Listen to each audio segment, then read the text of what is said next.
If you're feeling like a fraud as a YouTuber, you are not alone. You are really not alone. In this video, we would explore the common struggles of imposter syndrome and then offer practical strategies on how to overcome self-doubt. No doubt. Gina Culpa. And build your confidence in your online presence. Start to doubt yourself. Be confident.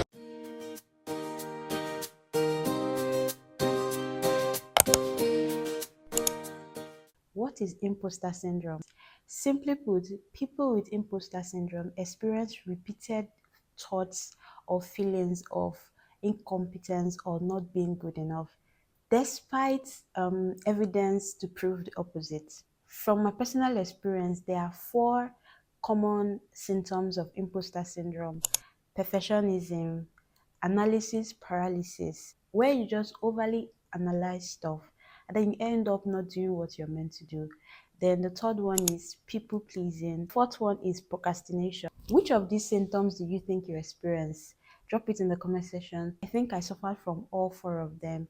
What is the root cause of imposter syndrome? Personally, I feel like imposter syndrome is mostly rooted in our childhood, right? So I feel like it stems from being compared to our siblings or friends or neighbors, societal expectations of all. Then another one I think is where you have to prove yourself to your parents, basically. So you have to do this to get this. You have to be perfect for your parents or your primary caregiver as a child to give you love, give you care and attention that you need. So you become attached to that. You feel like you have to come correct, you have to be perfect for the world to accept you. Another thing I feel why most creators, aside from the childhood concern, another reason why I feel like most creators also suffer from imposter syndrome is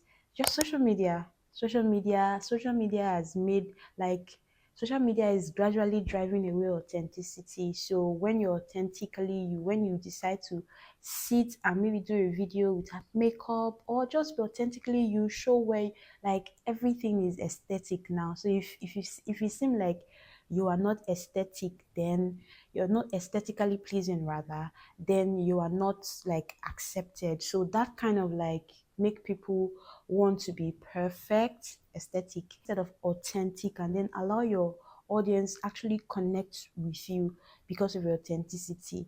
People would relate better with you if you are like, they'll relate to what you have to say if they feel like if there's like a connection, if they can see a part of themselves in you. But most times that is totally thrown away because everybody wants to be aesthetically pleasing. This is past 2 a.m. and I'm here filming a video all made up. The aesthetic. Society just holds us to a certain expectation of who we should be, and most time that makes a lot of people doubt themselves. They procrastinate, they want things to be perfect before they actually go out to do what they need to do. How did I overcome imposter syndrome? I still experience the symptoms, but I now, instead of allowing it, now it's more like a stepping stone for me. So now I feel the fear, but still do it anyway. That's the first thing I did was, I remember back then my mantra was progression, not perfection. Like, I would always repeat it to myself. It was a mantra. I would repeat it several times a day. The first thing you need to do is you need to develop a mindset of growth, mindset of learning, progression, not perfection. It's good to be perfect. It's good to do things perfectly. But if perfectionism is actually stopping you rather from doing the things you need to do, from pursuing the things you want to pursue, then that is no longer helping you. Rather, is taking you back and dragging you down. Small goals that take me every day towards that big goal. I'm able to take consistent step towards my big goal, and I'm actually enjoying the journey. So yeah, progression, not perfection. Number 2 is practice self-compassion and acknowledge your achievements and strengths. Give yourself those things that you need. When you start feeling like you're trying to please people, ask yourself, am I really doing this for myself, or I'm doing it because I'm trying to please someone? And if I'm trying to please someone, what exactly am I trying to? Because the reason why you're pleasing someone is because um there's something the person is giving to you consciously or unconsciously. It could be validation or whatever it is. Why don't you give yourself that validation? Why don't you be that thing that that person is going to give to you to yourself? Number three is seek support from mentors, friends. If you feel like you even need therapy, I did therapy. I didn't know I was a people pleaser until my therapist actually pointed out to me that I was a people pleaser. Speak to friends that will give you a safe space to express yourself. You have to be very careful with who you express yourself to, because you might express yourself to someone that will invalidate your feelings. So ensure that you're speaking to people that are emotionally intelligent and they understand what you're going through. I just created a community where new or growing or struggling YouTubers can come together. So what actually inspired me to do that was because I, like I said, I have been struggling with my YouTube for 2 years. I decided to be intentional with it this year. It just occurred to me that there are a lot of people also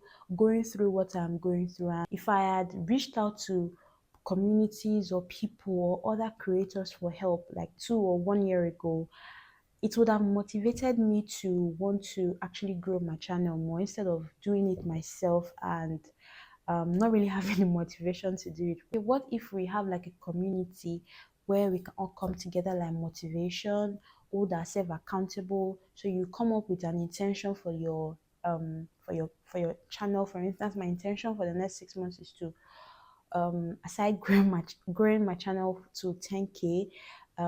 It's doable, very doable. I intend to post every day for the next 6 months. Yeah, it's going to be challenging. Yes, it will. For instance, I'm up a week posting or filming this video at past 2 a.m., right? These are the sacrifices I am making. I'm holding myself accountable. On the group, we come share tips and tricks to help grow our channel. The Facebook, a private Facebook group.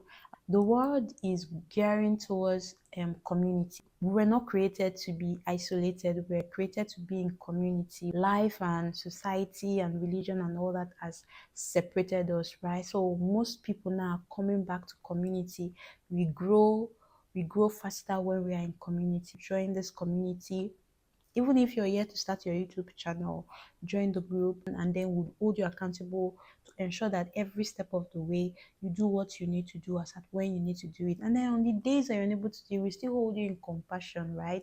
So yeah, if you're interested, the link is below. How to build confidence in your online presence as a YouTuber. One, create a content strategy that aligns with your passions and authentic self. Be authentically you.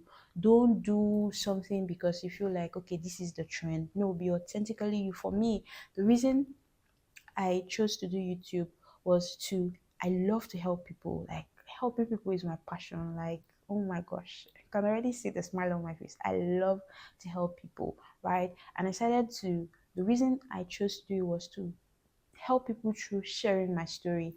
At the time, I was depressed, I was suicidal.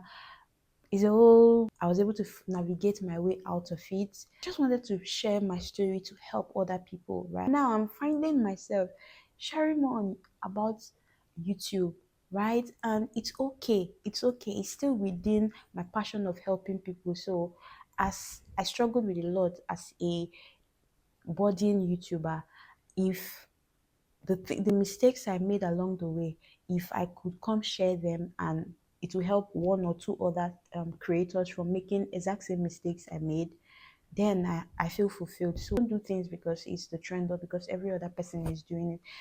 People are vlogging, so vlogging is the in thing, so I need to vlog. To know, maybe you're not called to vlogging, maybe you're called, maybe that's why you're even struggling, because you're meant to do sit down videos that you can easily edit, but because vlogging is a thing, you want to vlog and then it becomes stressful for you to put the videos together and and you procrastinate and end up not doing it, and now your channel growth becomes stunted. Number two, use your platform to connect with your audience and share your unique experience. Like, your experience is uniquely yours. Nobody, even if 50 million people experience the same thing, like go through what you're going through, your experience will still remain authentically yours, right? Connect, be like, I feel like people struggle with being vulnerable. I know it will get to a point where I would come on this channel and I would come and be vulnerable. If I need to cry, I'll cry, because that is who I am. I love to share authentically. That is when I feel like me. If I don't do any of that, it feels like that's not me, and I feel fake, and I feel like, if trust me, there are people that want to hear your story. There are people that will resonate to your story. Number three, set realistic goals and celebrate your progress along the way.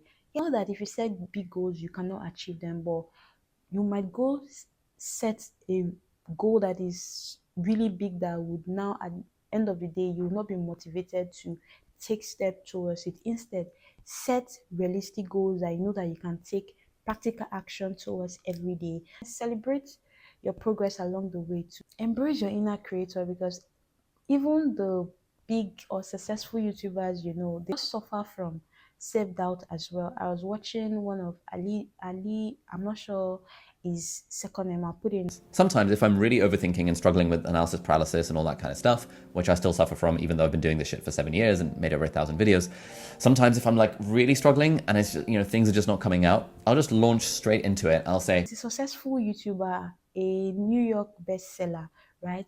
Up until now, he still struggles with self-doubt. You feel the fear, but you do it anyways. It's not unique to you. Most times we go through things and we feel like what we're going through is unique to us. It's not unique to you. I'm going to encourage you to embrace your imperfections. Those are the things that make you who you are. And celebrate your individuality. You can never be two, even twins, no matter how identical they are, they are not the same. No two people are ever the same. So has this video been helpful? What are the steps you're going to take towards overcoming your imposter syndrome? Please share in the comments so we can all learn together, and let's just spread love, right? Love is all there is. Until my next video.